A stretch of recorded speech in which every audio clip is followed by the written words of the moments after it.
Today, we're diving into one of the world's most famous cities, but we're going to look at it in a completely new way.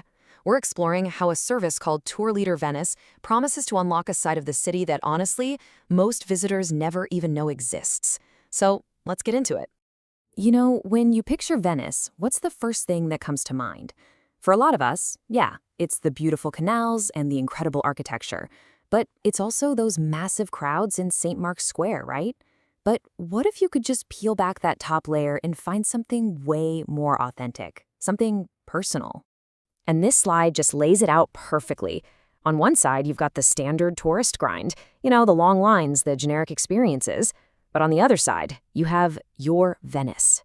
We're talking private tours, hands-on workshops with actual artisans, and finding those secret little spots that aren't in any guidebook. It's a total game changer for how you see the city.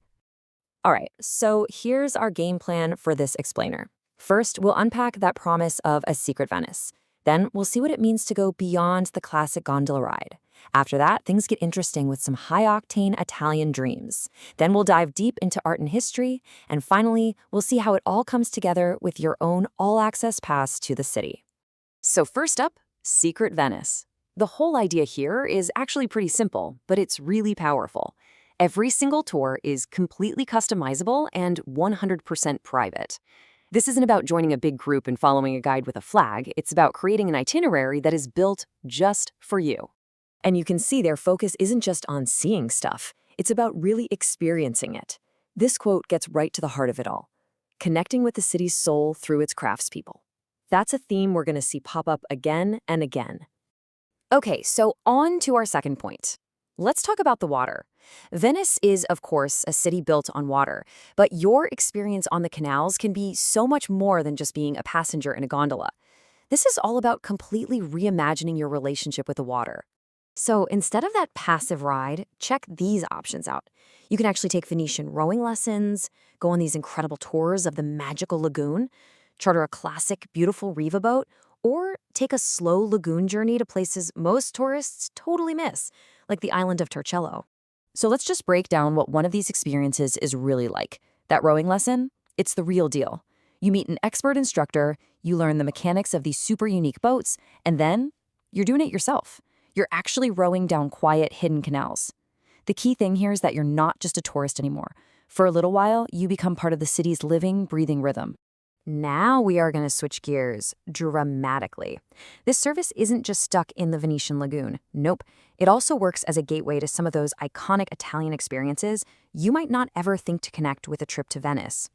Just imagine this. You start your day in the quiet, ancient canals of Venice, and you end it in Murano, the literal birthplace and home of Ferrari. I mean, talk about a contrast. It's about linking two totally different but equally legendary Italian dreams into one trip.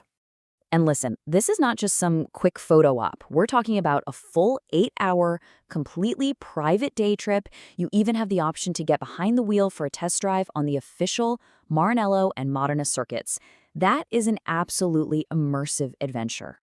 And just to show you the kind of range they have, they also set up luxury private transfers to the Dolomites. This really shows that they're more than just a tour company. They're a high-end logistics service, connecting you to major spots and even huge events like the upcoming Winter Olympics. Okay, let's come back from the racetracks and the mountains and get back to the cultural heart of Venice. This is where we dive into the art, the architecture, and the history that really make this city one of a kind. So, what does that actually look like? Well, you can get skip-the-line access to see incredible modern art at the Peggy Guggenheim Collection. You can discover an architectural masterpiece like the Negozio Olivetti, or, and this is my favorite, you can dive into those exclusive artisan workshops for a real, first-hand look at crafts that have been around for centuries. All right, this brings us to our final section, and this is where everything really comes together. I mean, how do you manage all these amazing experiences without all the stress of planning? Well, this is where the service basically becomes your personal Venetian concierge. And here's the practical part, which is a huge deal. For those absolute must-see places like the Doge's Palace or St. Mark's Basilica, they handle everything. Their ticket service gets you pre-booked, skip-the-line access, and that alone is worth its weight in gold. It means you spend your vacation actually exploring, not just standing in lines for hours. So what this all adds up to is something way more than just a booking service. It's a full-on concierge. They give you expert suggestions based on what you love, they handle all the bookings seamlessly, and they can even help you pick from a hand-picked list of Venice's best hotels. It's all about making the entire experience effortless from beginning to end. So, when you boil it all down, this is the main takeaway. It doesn't matter if you want to row your own boat, drive a Ferrari, or just get lost in local art. The whole goal here is to give you a Venetian adventure that is totally private, perfectly customized for you, and completely free of all that usual travel stress. And that really leaves us with one last thought. Once you peel back that typical tourist layer, there's this whole other city waiting for you. A city of secret canals, artisan workshops, and incredible adventures. So the only real question left is, what kind of story are you going to choose to write?